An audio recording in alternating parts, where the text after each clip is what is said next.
негізгі заң жобасы жасалды, ары қарай бүгін міне таныстырылып жатыр.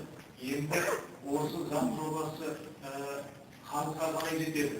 Ары қарай үкіметке, мемлекетке қажетті заң ретінде қабылдануын ары қарай қалай жүзеге асырамыз деген орынды сұрақ болады. Сондықтан осы республикасы үкіметтік емес ұйымдарының біріккен комитеті болды. Қазір Қазақстан Республикасында кейбір деректерге қарасақ 25 мыңға жуық үкіметтік емес ұйым бар. Саны көп, сапа жоқ болып келді. Енді сол санның сапаға көшкен бір нәтижесі, соның бір көрінісі ретінде осы үкіметтік емес ұйымдардың біріккен комитеті құрылып, осы комитеттің ішінде енді көптеген тұлғалы азаматтар бар, ірі қозғалыстар, ұлттарлығы, мемлекеттік қозғалысы, Алаш қоғамдық бірлестіктер одағы және мына партиялардың өзі қоғамдық бірлестік болып есептеледі заң бойынша.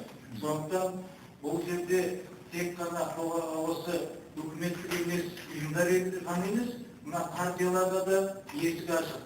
Басында бұл үкіметтік емес біріккен комитетке Ақ Жол партиясының өкілдері келіп қатысты осы заң жобасын жасауға. Міне қасымызда Руханият Жасылдар партиясының несі отыр, басқа да партияларға қатысамын деген азаматтарға, үкіметтік емес ұйымдарға әрқашанда осы біріккен комитеттің есігі ашық.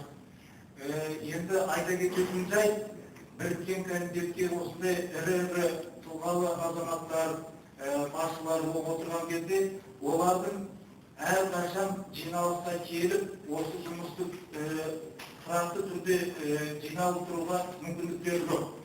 Сондықтан осы біріккен комитеттің үйлестіруші қызметін жасап отырмыз. Үйлестіруші қызметіне осы Алаш қоғамдық бірлестіктер одағынан, мемлекеттік тілдес, ұлттастыру сияқты басқа қоғамдық бірлестіктер мен партиялардан өздері бір өкілдерін жібереді үйлестірушіні. Сол үйлестіруші қызметі кез келген заң жобасын, енді Бағлан Сәйітхан ағамыз айтып өтті, сайлау туралы заң қарастыру керек пе? Қарастыру керек. Жер туралы заң, дін туралы заң, осындай қазір біздің халқымыздың дінге тірегі болып тұрған тіл, дін және жер туралы заң жобаларын дұрыстап жазып, халықтың көңілінен шығатындай бір осындай заң жобалары жасалса, біздің ұлттық идеологияда жүргеніміз, ұлттық доктрина дегеніміз осы үш тіректен шығады. Сондықтан болашақтағы біздің жоспарымыз мол. Ал енді осы заң жобасын жүзеге асыру жолында қазіргі парламентте отырған депутаттар енді атсалысады деген үміттеміз.